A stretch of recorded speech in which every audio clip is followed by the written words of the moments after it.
Lovely, thank you. What a great day we're having.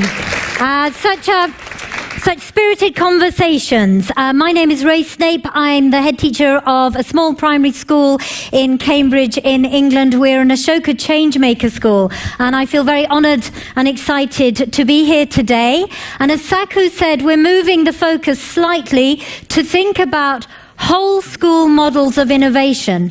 So I'm really delighted to be welcoming to the stage in a few minutes a couple of people who are really inspirational about models for whole school design. So you're going to first of all hear from James Steckert, who is the head teacher of Think Global Schools. Think Global Schools is a traveling school. Every year it will go to about 4 different countries around the world.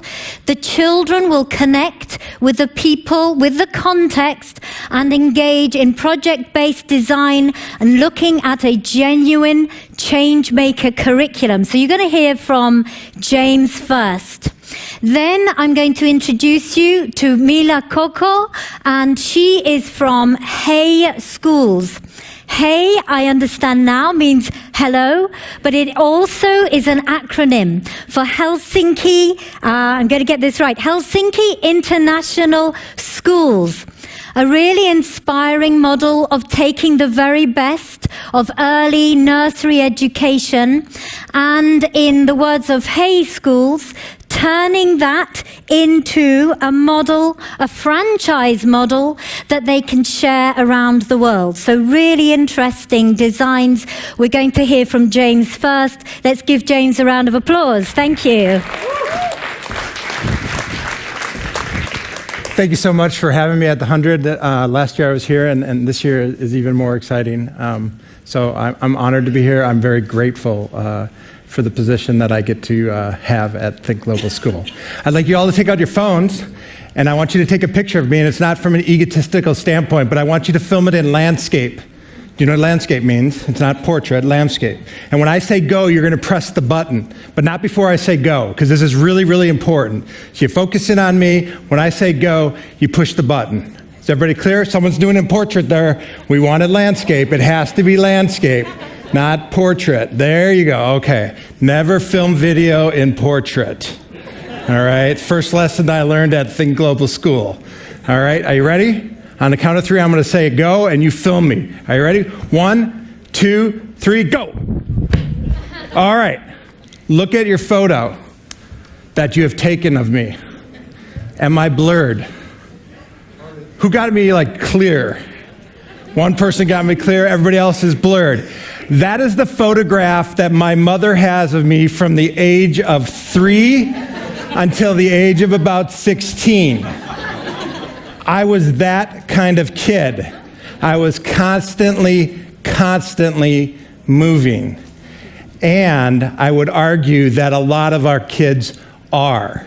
So if you close your eyes and think for a moment, I want you to think about who in your life has supported your dreams as a kid when you were a kid and they're an adult. Who is that person in your life? So take a moment and think about that. And then I'd like you to open your eyes and share that with the person right next to you. I should hear talking in about 2 seconds.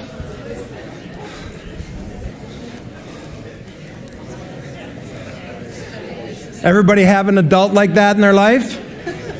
Everybody have a couple of adults like that in their life?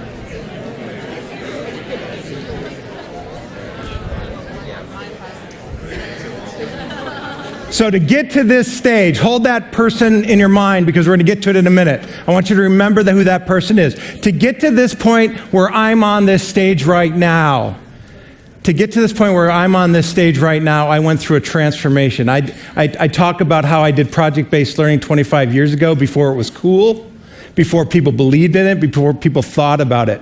So if you think in your minds, what kind of school actually values student choice, student voice? What kind of school does that? Not the kind of school where I go, I do a lot of accreditation visits, not the kind of school where I go in and it's their mission statement, and they say, hey, we value student-centered learning. And then you ask them, well, how does that pan out? Okay? That's the problem that we had when we came to TGS. We wanted to have a school where we really valued student choice and voice. And we knew that the research said, because the number one thing for us was engagement. How do we get students hyper engaged in their learning? And all the research says that when you do autonomy, choice, collaboration, and amazing positive adult relationship, engagement spikes up. It motivates students, it motivates adults, and it motivates their academic outcomes afterwards. So how do we do that? We do this through a robust advisory program and continuous constructive feedback loops, where students are self-guided learners and remain engaged in learning throughout their life. It's not an add-on. We don't do projects as add-on. It is the central component of our school. Autonomy. This is a student presenting. We have every term we have showcases. These are self-designed projects that they decide to do. Rather than dictate to our students what they should be learning, we really talk about agency. We think that the lack of agency, especially in upper secondary schools, is problematic to mental health and problematic to creating really good adults. Okay? And choice. How do we do this? How do we give them choice? This is actually a project that students worked on in rural India where they helped local artists market their wares on a nonprofit that we designed for them. We redesigned Hiroshima's nuclear research facilities, social media, and marketing approach for that city, our students. We redesigned some of Mazda's marketing promotions for Mazda. Real projects with real experts in the real communities that we live in. And we give students access to amazing relationships with positive adults. In addition, we take our classroom budgets that we used to allocate to teachers, and we've reallocated all that money directly to the students, and they control that money through an advisory program. We focus heavily on collaboration.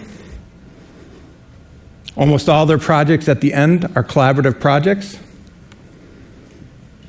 And we practice this through continuous feedback loops. I always say to people, it's not laissez-faire where it's like everybody gets to do what they want all the time they want. We have what we call creative constraints for faculty and students. We set the template, and then students have to live within those choices. It's not an absolute yes to everything, but it's an absolute maybe to everything. It depends on how well they advocate for themselves. And that's life. You know, there's actually absolute no's, but if you advocate well, you can probably get a yes. So we teach our students how to do that. And that's what's really, really important, we think, from adolescent development and in motivational theory. And that's something that does not have to cost a lot of money. And I want to tell you a little bit about my own journey because it's really important. Everybody gets really starry-eyed about Think Level School, and I love it. It's an amazing place to be. But I started doing this model with students in 1994 on $3,000 a kid. And we had a bus, and I was in the bus for 12 weeks out of the year, and I drove the bus all over the United States with 40 students in the bus. And when I had to sleep, I pulled up to a truck stop, I turned my head, I said, "Shut up, I'm sleeping. You sleep too or not, but be quiet, because I got to drive another 8 hours to the next location we're going to." Okay? So this is not a question of finance. This is a question of mindset and will. Do you want to actually give students power, choice in your classroom? That's really the question that is plaguing us. And Pasi Sahlberg, who spoke earlier today, mentioned we need to honor the past. These are not new ideas. There's a famous U.S. educator, if you haven't read about him, he's wrote about 75 books also. His name's Jonathan Holt. He was big in the 1970s. He was talking about how kids, when they are listened to and valued, and we pay attention as adults, and promote what they value, they will produce some amazing things that are off the charts academically. We need to go back to our historical progressive roots and implement these changes in the modern technological world that we live in today. Thank you very much.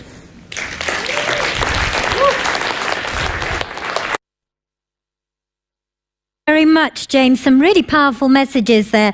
A couple that I picked up. This is not about resources. This is about mindsets and will. Pay attention. The children will surprise you. And now, following James, we're going to hear from Mila Koko, as I said, from Hay School. So let's give a round of applause to Mila. Thank you. Thank you, Ray, and hey to everyone. Hello, ni hao, ciao, buongiorno, hey schools. Aren't these teenagers Jamie just talked about, wonderful? I have a son who is 13, and about 14 minutes ago, I promised that I will donate him to James' school. He doesn't know that yet, but let's see. Right now we are going to, however, focus on the smallest children. So from 0 to 6, the ones that we think that deserve the best teachers. The headline here, I think that could be a brief to many of us. How can we make something that has been recognized to be valuable and desirable, like, for example, Finnish education in many contexts have been, how can we make it available for as many children, students, families as possible? And this was our brief.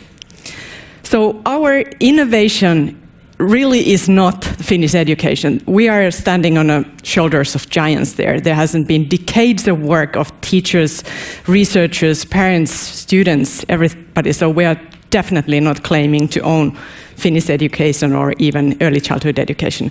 What we have been trying to do is that how we make it possible for somebody outside of Finland to run an early childhood education or later on schools based on the Finnish model.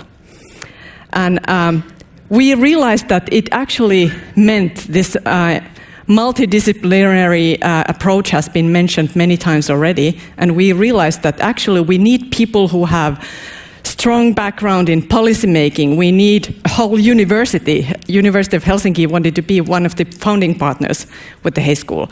We need a professor of early childhood education.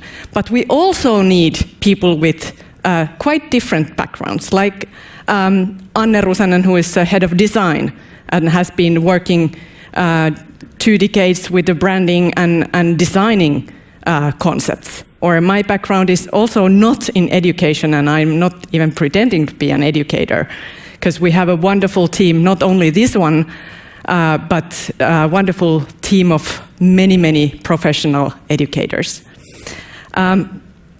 What we realized very first is that if we are trying to reach as many children and families as possible, we cannot possibly start to operate or run the schools or kindergartens ourselves. So we need to find very good local partners who we can provide with a very well-made concept. And that's what we thought, that can we make something as simple as Lego blocks? How many of you have ever played with Legos, built? Anyone?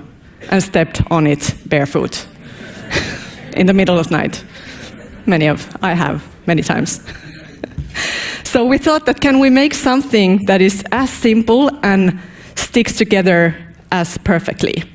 I'm going to run really quickly what we had. So first one was the curriculum materials. We have a team of pedagogical experts who are producing every 3 months a new set, like a subscription, new set of curriculum inspiration materials for the early childhood education teachers. We have teacher training, of course, because this is a fundamental thing, like we all know. We do the teacher training in face-to-face, we do it under mentor teaching and co-teaching methods, and we also do it online video. The physical space, we thought that there was a concept of Finnish early childhood or Finnish kindergarten. But once we ran a small-scale design research, we found out that there was none. So we had to come up with our own. So we have been working together with not only with Finnish architects and furniture designers and other designers, but most importantly, together with teachers and children, that how do we make spaces that actually work according to the curriculum. Also, it really does matter what kind of learning tools and toys and games and things you have. They also have to serve the curriculum. Not only just something, but if, for example, if we are enhancing creativity, we must make sure that also the tools, we are not, for example, offering a pile of ready-made plastic toys, but we are more offering very well thought crafts materials and other open-ended materials. And also then offering the operator a very well thought recruitment guidelines, HR guidelines, marketing tools, website templates. So something that could stick together like all the 5 Lego block pieces. And we opened our first Hey School in China a year and a half ago in Baotou. We have there already over 100 children and almost 30 teachers who are amazing. We are in all the Hey Schools, we are seeing that learning really doesn't happen in the classrooms when teachers are talking. Well, it can happen there as well, but it happens everywhere, all the time, even in the toilet. Curiosity and creativity is not really only arts and crafts, it's anything. Culture of trust is something that the Finnish model is deeply, deeply based. And it has been a quite long tour when we are negotiating with the Chinese culture, for example, where there is lots of reporting, and we are saying that please, management of the school, if you want to know how the teachers are teaching, please go into school. Do not waste their time in reporting. We know that the single most important measure for a quality of kindergarten is the interaction between adults and children. The spaces designed for children doesn't have to be noisy, not in an audio noise or not in a visual voice. And we really, really are building something not to kind of brainwash everybody to be Finnish, but to building an international community with the kindergartens, with the teachers, with the operators. And that was something that one of our Chinese teachers said that, you know what, we're not really building a Finnish culture here. And we're not even building Chinese culture here, we're building a Hey culture. This is a family. Like Saku just said, that this is a family. I think that the family is a really, really nice word for something that we are doing together. So we think that we should not bring up children who could be adapting to the changing world, but actually the ones who are changing the world themselves. Thank you. Great. Thank you so much, Mila. That's great. Good. Wonderful. A multidisciplinary approach that brings in pedagogy, research, but also design, putting the ideas together. You heard Mila talk a bit like the Lego blocks. So if you'd like to take a seat, I'm going to stand. All right. And I have a question that comes just out of what you've both been talking about. The importance of the adult, you were talking about trust. You were talking, James, about driving 40 children and that honest relationship, I need sleep. How do you go about finding the right educators that understand the mindset that's required in your nursery schools? How do you find the right educators? What are you looking for? Mila, if I can ask you first. I think we have just been incredibly lucky. I don't know. I just feel that the people both teachers and operators who have been in our team have just been showing amazing commitment and passion to do something different. And I think that has been much, much more important than, for example, years of experience. Yeah, I don't know if you have this word in Finnish, but we have this word in the United States or in English called youth workers. I came in through the back door of education. They didn't let me in the teacher college. I came in through the youth work development, community organizer field. And so I think we're on the cusp of the change of teachers' roles into more of a youth worker mentor positioning. And I think some of the best training, we don't have to reinvent the wheel to train teachers to do that. There's schools of youth work that are some famous schools throughout the world that are training adults to be these amazing connectors with kids. And then I would typically try to find people who also had a teaching license at the same time. Great. Before I go any further, I ought to just say that both Mila with Hay Schools and James from Think Global Schools are, of course, amongst the 100 innovations for this year, 2019. So we ought to give them a round of applause for that. Thank you. Thank you. We're talking specifically about whole school models. And what role do you see of whole school models being able to lead and shape innovation within education? Can I ask you first, James? Sure. What I think is remarkable about where we're at Think Global School is that this model is replicated already in about 100, and not from Think Global, but the pedagogy is already replicated in thousands of schools in the United States. I took this model to the Middle East. It's replicable in terms of how you change your mindset with kids and how kids become the active voice in doing things in the school. And I think, that when you go with that model, a lot of things have to change. It's not just one thing that changes. Teachers' mindsets have to change, budgets have to change, how teachers perhaps get paid in a Finnish model if the Finns wanted to do it. So it requires a lot of local variety based on externalities that you have, but the concept of letting students take charge of their learning, much like they do in elementary or in preschools, it's a great model, actually. Initially I was like, why are we together? But then I was like, oh, there's a reason why we're together. Great. I'm going to ask you a different question because we want to keep to time. Mila, what advice do you think would be your biggest advice for school principals or even policymakers around what we could do with school models and the way that we could innovate? I think that start from the child's perspective. Really. I think that this has also been said many times, that think about teachers, but think about the child. Really. The student. Jordi, where are you? There. Think about Jordi.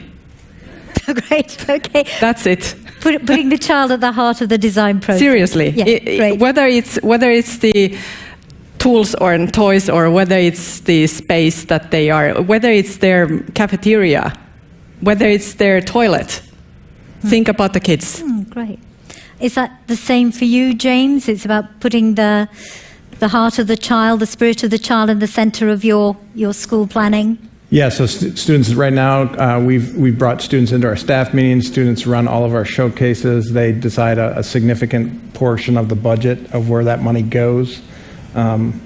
It's more of a collaboration with staff than it is a top-down relationship with. Of course, there's safety considerations that we have creative constraints for, but most of the time, a dialogue with students produces 10 times much better work than we saw when staff are running things. And it can be very simple things like the 3-year-old group can perfectly decide that what's their name. Yeah.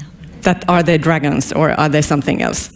Just do it. Or they can decide that whether with the money that they had a flea market where they were selling their old toys, and they decided that, okay, what we buy with that? They are 3. They can do that. So not to mention any older children or youth. So my final question, and quite succinctly so that we can finish on time, what advice do you give to teachers, principals who are perhaps fearful about change, fearful about doing something innovative in their schools? Well, fear is not, you can have the fear, embrace the fear. It's not dangerous to fear. Embrace the fear. Yeah, it's okay. Great. James? So I'm a little bit less patient in the sense that we talk a lot, and I'm so glad that this HundrED conference was not about why and what. It's time for us to actually start doing some of the things that we talk about a lot. And yes, there has been some spectacular failures in my life implementing some of these things. But if you want students to perform to the level that they're capable of doing, you have to push through that fear. You need to find like-minded people who will support your risk. And so my job as head of school is to allow the teachers who I supervise to make spectacular failures and protect them from stupid decisions.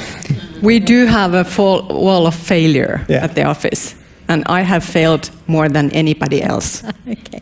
Altogether. So, just to wrap that little bit up, embrace the fear, find others who will support your risks. I think that's something that the HundrED org is doing brilliantly. Congratulations to these two innovators, the global 2019 HundrED